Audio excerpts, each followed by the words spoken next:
So you obviously have like your big news items that are like trans people getting killed. So obviously the most famous one is Jennifer Lade, but over the last year you've seen several more. You saw a trans man in Quezon City that was murdered. There's another trans woman that was murdered shortly after his death. So those are obviously those are the biggest issues that our community faces. But you also see it in microaggressions, right? You see it in the inability to be able to live life with your chosen name. You have to continue to live with a name that isn't yours. There is no ability to change a gender marker on any of your IDs or valid paperwork. And it goes all the way down to your family, right? You could live with people that aren't going to accept you for who you are and your identity. You have healthcare as a problem, whether it be, a lot of trans women are forced into sex work, so they often will contract STDs and HIV because they don't have that ability to enforce certain standards in their work, like using condoms. But they also shouldn't be in that situation anyway because it's harder to get a job as a trans person.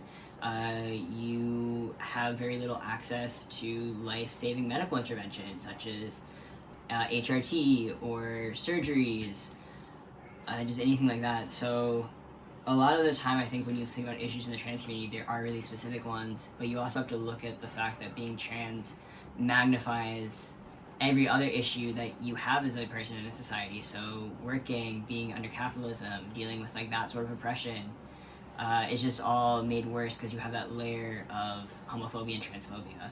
I'm younger, I haven't graduated college yet.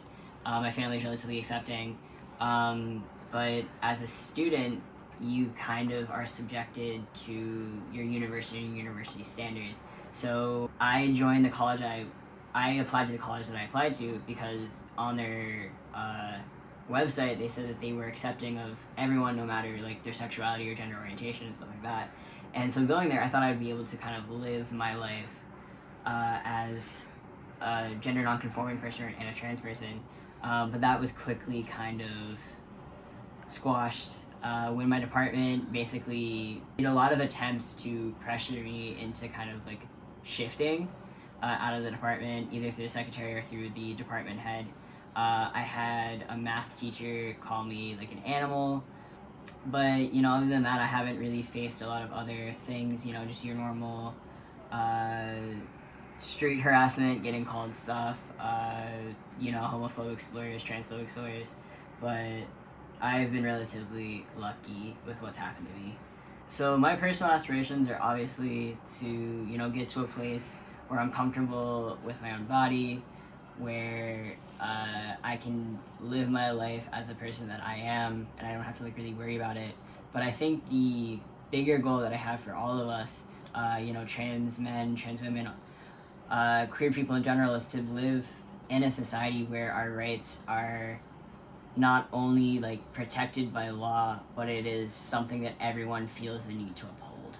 That it isn't just oh, this is legally what's happening, but it's an active fight. It's something that people want to be engaged in, or that you really don't have the need to even have these written laws because there isn't anyone that's putting violence or oppression on our community. I want everyone to have equal opportunity, whether that be for education or work or healthcare or all of that, without worrying that if they come out, that will all be taken away. And just to not be in a society that is oppressed through capitalism or through imperialism or colonization and all of that. And so that was one of my first kind of core memories of what it was to be trans in the Philippines, was to hear about this woman that had been murdered by a citizen of the country that I was from. And that, I think, was really impactful. So when I do think about Jennifer Lade and when I hear her name, obviously, and I would think what comes to mind for a lot of us is the case. And the violence that she experienced, and what a lot of other trans women experience here and in other countries. But I also try really hard to remember that she was more than just that experience, that she was a vibrant part of her community in Manila, and that she isn't just a statistic, she isn't just a court case, that she was a person. And I think that can be hard, both as like a queer rights activist, as a queer person, and as just like a person in general, to remember that these people aren't just stories or statistics or whatever, that they had lived experiences. And it's important to remember that as well, and not just what happened to them, but who they were. So I'm from the youth sector, specifically student youth. So a lot of my struggles, both in that sector and as a trans person, has to do with school. So we've all been living under pandemic, so that's affected the way we engage with schooling. It affects our means of income. So I know a lot of people that haven't been able to afford their classes for this year and haven't been able to return to school, dealing with not being able to access vaccines because it's all kind of handled by your local government unit, and if they are homophobic, you probably have a lower chance of being able to access it. It's kind of the same problems we've all like dealt with, is the continued oppression, the continued violence against our community that is just made more institutionalized through this district administration. But specific to me, I've also dealt with healthcare insecurity. So I take HRT, and mine comes from Cebu, and because of the lockdowns and the restrictions and all of that, and also, you know, not being able to have that, having the economic like issues that the pandemic has caused, I have a harder time making sure I can get all of like access to my healthcare and to my HRT and all of that, because it isn't considered a priority.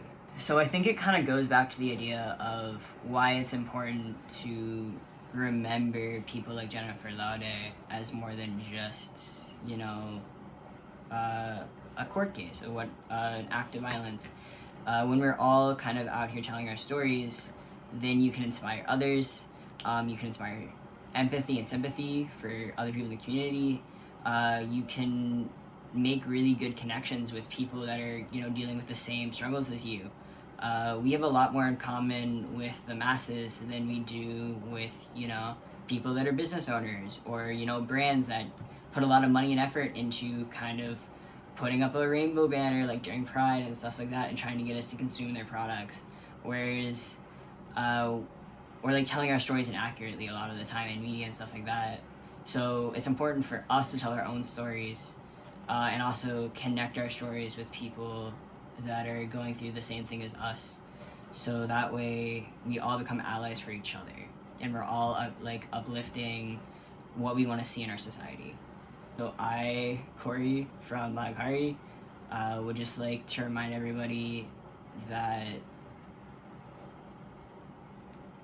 it is important for you to tell your story, and to be louder, as this campaign calls for, because the only way that we're going to get to a situation where we're all equal, where we all are like free of oppression, is in this sharing of stories and making allies and making connections with everyone, to make sure that we overcome. So we can have like the Soji bill, so we can have hashtag put Pemberton in jail, hashtag trans lives matters, and hashtag achieve this bill. But just so we can have like everything that we work for tirelessly, everything that our community has worked for in the past tirelessly,